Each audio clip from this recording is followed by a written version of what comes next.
Béatrice Rulle, vous recevez aujourd'hui Hugues Hiltpold, candidat PLR au Conseil des États. Bonjour Hugues Hiltpold. Bonjour. Merci d'être sur Radio Lac ce matin. 23 424 voix, c'est ce que vous avez récolté au premier tour. C'est 18 000 voix de moins que Lisa Mazzone, 15 000 de moins que Carlos Sommaruga. Vous avez même réalisé le score le plus faible pour un candidat PLR depuis 40 ans. Comment croire que cette élection n'est pas jouée alors qu'elle semble jouée d'avance ? Alors, ce qu'on constate aujourd'hui, c'est que dans le fond, l'électorat de droite ne s'est pas mobilisé. Et ça, on le constate très clairement dans mes résultats, mais aussi dans les résultats au Conseil national. Ce que je constate aujourd'hui, c'est que dans le fond, je suis le premier élu de droite et j'appelle aujourd'hui à la mobilisation de l'électorat de droite en lui disant, dans le fond, qu'on ne peut pas admettre aujourd'hui que deux candidats de gauche soient les représentants de Genève, qui plus est les candidats de gauche les plus à gauche de Suisse, parce que selon le classement de la NZZ, ils sont considérés comme les deux les plus à gauche de Suisse. Et donc, cette situation-là, il faut que la droite se mobilise, il faut que la droite fasse en sorte qu'il y ait un représentant de droite au Conseil des États, parce que dans le fond, c'est ça qui est important. On doit avoir une représentativité de Genève équilibrée. Une mobilisation de la droite au sens large, et cela pourrait passer par une alliance avec l'UDC, une alliance que votre parti se refuse à faire alors qu'elle existe dans d'autres cantons comme dans le canton de Vaud. Pourquoi se tirer une balle dans le pied finalement ? Alors, ce qu'on constate aujourd'hui, de nouveau, je suis le premier élu de droite. Il faut que l'électorat de droite prenne ses responsabilités et fasse en sorte qu'il y ait un représentant de droite au Conseil des États.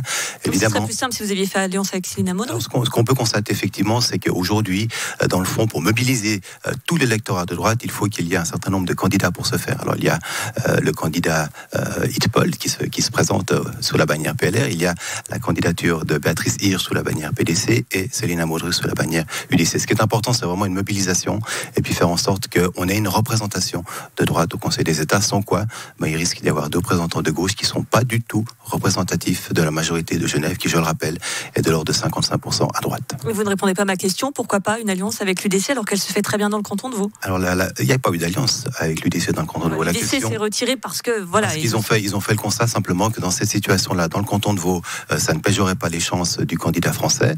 Il se trouve qu'aujourd'hui à Genève, et Céline Amodou vous l'a dit hier dans votre émission, pour mobiliser l'électorat de droite, son électorat, eh bien, il a nécessité d'avoir une candidature. C'est la raison qui l'a poussé à se présenter pour mobiliser cet électorat de droite. Ce qui est vraiment important, je le répète, c'est que dans le fond, il y a un représentant de la droite au Conseil des États. Donc vous étiez très attentif à notre candidate hier. Vous savez que Céline Amodou avait une question pour vous. On l'écoute.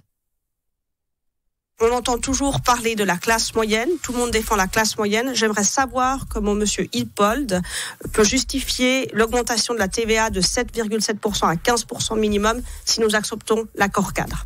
Votre réponse ? Alors, ce qu'il faut savoir, c'est que l'accord cadre ne concerne pas la TVA. Toute la négociation par rapport à l'accord cadre, le mandat de négociation prévoit très clairement que toutes les questions fiscales ne sont pas concernées par l'accord cadre. Ça a d'ailleurs été la réponse du Conseil fédéral à la question, à l'interpellation qu'avait fait Yvonne Deguer. Donc il n'y a pas de modification sur la question de la TVA. Par contre, la question qui est intéressante sur la classe moyenne, effectivement, et la voie bilatérale, les relations que nous entretenons avec l'Union européenne sont importantes dans les questions commerciales, dans les questions d'emploi. Et ça, c'est l'élément qui me motive dans le sens où il faut qu'on trouve une solution pour que on ne péjore pas la voie bilatérale, qui sont le garant de la prospérité de Genève, qui sont le garant de la création d'emplois en Suisse et évidemment à Genève. Cette voie bilatérale, justement, on est vraiment au point mort avec cet accord cadre. On repart de zéro finalement sur ce sujet-là ?